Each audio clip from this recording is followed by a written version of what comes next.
उन्होंने कहा ये इनको कच्चा चबा जाएंगे। जी जी लेकिन पाकिस्तानी आर्मी ने इनको, इनके इरादों को निस्तो नबूद कर दिया और इनके घर जाके इनको मारा है। इनकी जितनी बेसेस सारी तबाह कर दी है। जी जी इनकी 7 नस्लें याद रखेंगी, ये आप लड़ने के लिए सोचेंगे भी नहीं। ये गाय का पेशाब पीने वाले ये हमारा मुकाबला कैसे कर जी सकते हैं। अस्सलाम वालेकुम नाजरीन, मैं हूं आपका अपना मेज़बान ज़ोहैब सागर और आप देख रहे हैं मेरा अपना यूट्यूब चैनल। नाजरीन, आज मेरे साथ दाईं जानब एक ऐसी शख्सियत मौजूद है जो हर टीवी चैनल पे आप देखते हैं।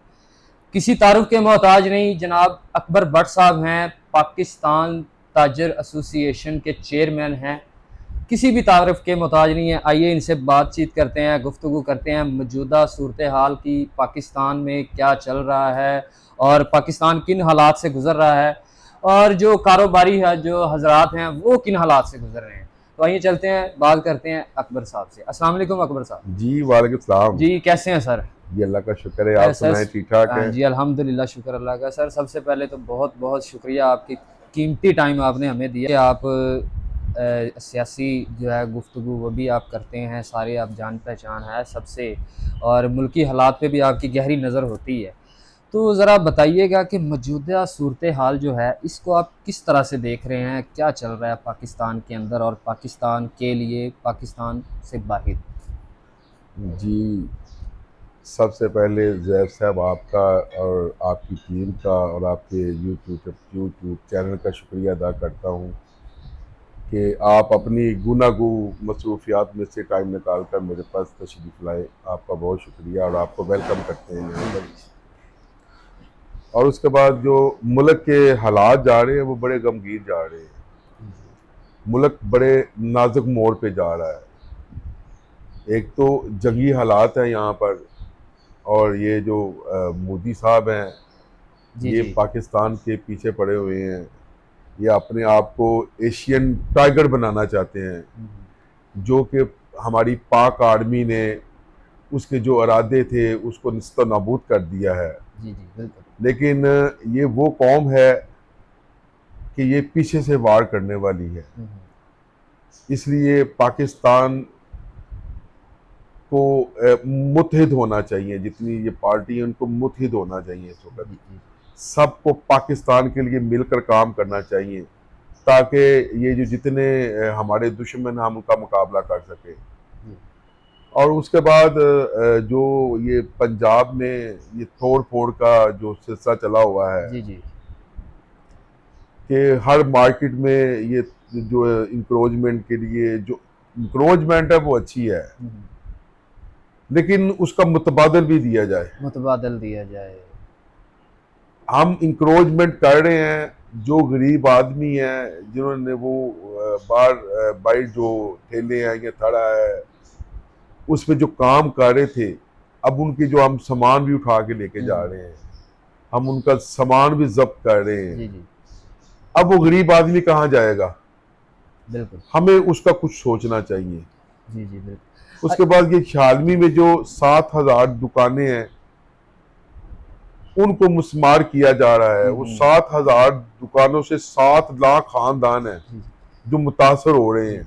वो 7 लाख दुकानों को क्या इंक्रोचमेंट के मद में मस्मार किया जा रहा है? वो उसको इंक्रोचमेंट की मद में ही जो है ना मुस्मार किया जा रहा है, लेकिन वो अगर 50 साल से 60 साल से वहां बैठे हुए हैं जी जी तो जिसने बनने दी हैं, जी जिसने जी बनाई है वहां पर, जी जो मौके का इंचार्ज था, जी जो डीसीओ था, जी आप उसको पकड़ के मुअत्तल क्यों नहीं करते जी हैं जी कि ये बनने क्यों नहीं दी है? ये आपका बहुत अच्छा पॉइंट है। देखिए कि जब एक इंक्रोचमेंट हो रही होती है तब उसको बनने दिया जाता है। जब वो मुकम्मल एक बिल्डिंग की शक्ल इख्तियार कर जाती है, जब उसमें लोग अपने रोज़गार जो है वो लगा लेते हैं, उसके बाद चंद 5 साल 10 साल के बाद इनको ख्याल आ जाता है, ओ हो ये तो गैर कानूनी बन गई, इसको अब गिराना है।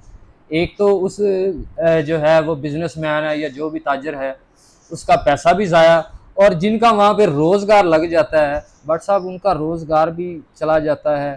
तो ये जो है ये इसके बारे में आप कुछ जो है कहें कि क्या ऐसा हो सकता है कि अगर आप किसी का जो है वो ये मस्मार कर रहे हैं तो उससे पहले उसको एक मुतबादल जगह मुहैया कीजिए? जी बिल्कुल, मैं वही आपसे कह रहा हूँ कि उसका मुतबादल दिया जाए। जैसे मरियम नवाज ने ये बड़ा अच्छा काम किया है, ये गड़ी चाहो में वो जो रेडियाँ लगाई हैं, जी जी अच्छा उनको एक अच्छा रोजगार मिल गया है।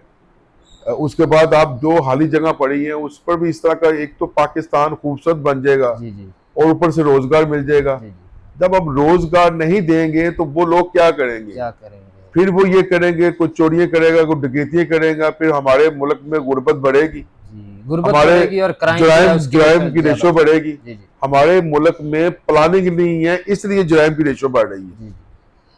अच्छा, चूँकि भट्ट साहब आप ऑल पाकिस्तान ताजर एसोसिएशन के चेयरमैन हैं, तो ताजर हज़रात तो आपके सामने जो है वो शिकायत के अंबार लेके आए होंगे कि भट्ट साहब ये हो गया, ये हो गया, कोई हल निकालें। तो आपकी क्या कोई सरकारी ज़राए से कोई राब्ता या कोई मीटिंग हुई है इस हवाले से कि ये जो मार्केट्स के जो है बाहर पार्किंग जो है वो भी हटा दी गई है?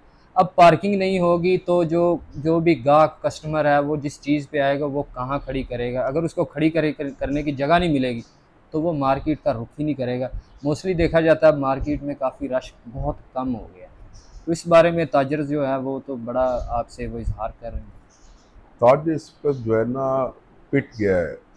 बेसिकली जिस मुल्क की रीढ़ की हड्डी ताजर होता है, जी जी अगर रीढ़ की हड्डी खराब हो गई है तो वो मुल्क कैसे चलेगा?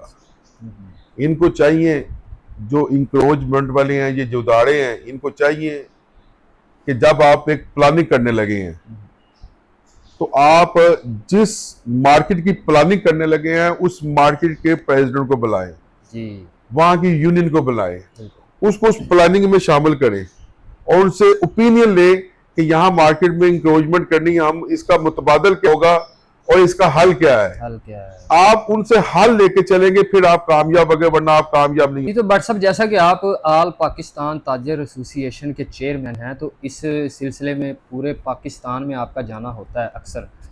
तो ये आजकल जो है ना हम देख रहे हैं कि कोयटा में बहुत ज़्यादा कत्लो गारत हो रही है, लोगों को कत्ल किया जा रहा है, मारा जा रहा है। तो ये इसकी वजह कुछ आपको पता चली है, बता सकते हैं कि ये क्यों कत्ल किया जा रहा है और किस वजह से कत्ल किया जा रहा है? और ये कौन लोग हैं जिनको कत्ल किया जा रहा है? ऐसी कौन सी वजह है कि जो इनको कत्ल किया जा रहा है? जी बड़ा अच्छा सवाल किया आपने कि ये इस वक्त बड़ा अहम सवाल है कि कोयटा में इस वक्त जब गाड़ियों में मुसाफिर ये पैसेंजर जा रहे हैं, जब उनको उतारा जा रहा है, उनके शनाख्ती कार्ड चेक किए जा रहे हैं। अच्छा। उनके शनाख्ती कार्ड चेक होते हैं, ये पंजाबी है जी, जी। इसको साइड पे कर दो, हुँ, ये बलोची है इसको साइड पे कर दो, जितने पंजाबी हैं सारे वो पंजाबी मार रहे हैं। पंजाब पाकिस्तान का सबसे बड़ा सूबा है। जी, जी। इस वक्त पंजाबियों को मुत्तहिद होने की जरूरत है, जी। खुदारा इकट्ठे हो जाएं। बिल्कुल। हमें कोई मूवमेंट बनानी चाहिए, हमें कोई तंजीम इस वक्त बनानी चाहिए जो पंजाबियों के हक में उठे, उसके हक में नारे लगाए नारे लगाए। और जो मर रहे हैं, जो कत्ल हो रहे हैं, उसके लिए एहतजाज करें। एहतजाज करें। इस वक्त पंजाबी मूवमेंट बनना बड़ी जरूरी है और ये मैं पूरे पंजाब से अपील कर रहा हूं कि इसके लिए कुछ कोशिश करें, कुछ काविश करें और आपस में मिलकर लड़ने की बजाय आपस में मिलकर एक मूवमेंट बना के उन बेगैरतों को जो इस वक्त पंजाबियों के मारे हैं उसका अजाला करें। जी, जी। तो कुछ पता चला है कि वजह क्या है कि पंजाबियों को ही क्यों टारगेट बनाया जा रहा है?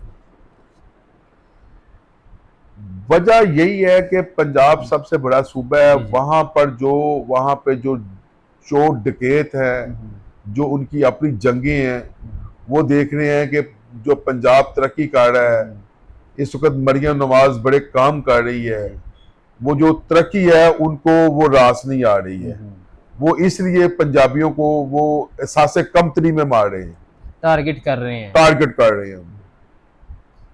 चले ये जो आपने बड़ा अच्छा पॉइंट दिया है कि इसको जो है एक तंजीम जो है बनाई जाए जो कि पंजाबियों का तहफ़्फ़ुज़ करे, उनके हक़ में जो है आवाज़ बुलंद करे, एहतजाज करे। तो क्यों ना इसका जो है ये तंजीम का स्टार्ट है, आप ही लें, क्योंकि आप एक ऑल पाकिस्तान ताजर एसोसिएशन के सदर भी हैं। तो इसका सिरा भी आप अपने सर लें, क्योंकि आपके साथ तो काफ़ी लोग पहले ही जुड़े हुए हैं। तो एक मुत्तहिद जो है वो एक जो है टीम बनाएँ आप। जी सोशल मीडिया की पूरी टीम जो है आपका साथ देगी जी इसमें इनिशिएटिव के लिए। जी, मैं बिल्कुल इस पे काम कर रहा हूँ, मैं वर्क कर रहा हूँ, मैं साथी इकट्ठे कर रहा हूँ। मैं इसको ओपन नहीं करना चाहता। जब मेरी एक तंजीम बन जाएगी, जी, जी। मैं उसके बाद आपके चैनल के वसासत से इसको ओपन करूँगा जी, जी। और इंशाल्लाह पंजाबियों के लिए काम करेंगे और ठोस काम करेंगे। जी, जी। और मेरा काम अल्लाह और अल्लाह के रसूल के लिए होता है। हुँ, अल्लाह और अल्लाह के रसूल के बाद पंजाबियों के लिए प्योर काम करेंगे जी, जी। इंशाल्लाह ताला, और इसमें मैं वर्क कर रहा हूँ। जी। अच्छा भट्ट साहब, एक पैगाम है मोदी की जानिब से कि जी 14 तारीख को मैं फिर हम हमला करेंगे। इसने क्या हमारी फ़ौज को, हमारी आर्मी को पाकिस्तानी टीम के जैसा समझा था कि हम एक ग्राउंड में आएँगे और हाला-हाला करके पाकिस्तानी टीम को हरा के जैसे चले जाते हैं, ऐसे जंग में भी हम आर्मी को हरा के चले जाएँगे। तो इनके बारे में ज़रा कोई पैगाम इनको ज़रा कुछ ठोस सा दें, जिससे इसकी जो है ना वो रूह ताज़ा हो जाए एक दफ़ा। ये गाय का पेशाब पीने वाले ये हमारा मुकाबला कैसे कर जी, सकते हैं? इनको फौरन ताकतों की जो है ना वो स्पोर्ट हासिल थी। जी, जी। उन्होंने कहा ये इनको कच्चा चबा जाएंगे, जी, जी। लेकिन पाकिस्तानी आर्मी ने इनको इनके इरादों को निस्तो नबूद कर दिया और इनके घर जाके इनको मारा है। इनकी जितनी बेसेस सारी तबाह कर दी है। जी, जी। इनकी 7 नस्लें याद रखेंगी, ये आप लड़ने के लिए सोचेंगे भी नहीं। बिल्कुल। एक जुमला, एक अल्फ़ाज़ हमारे उस नौजवान सिपह-सलार के लिए जिसने जाके ये कारनामा सरअंजाम दिया, कामरान जो हमारा पायलट है, उसके बारे में। मैं कामरान साहब को सल्यूट पेश करता हूँ, उसको खराज तहसीन पेश करता हूँ कि उसने पाकिस्तान का नाम पूरी दुनिया में फ़ख्र से बुलंद किया है।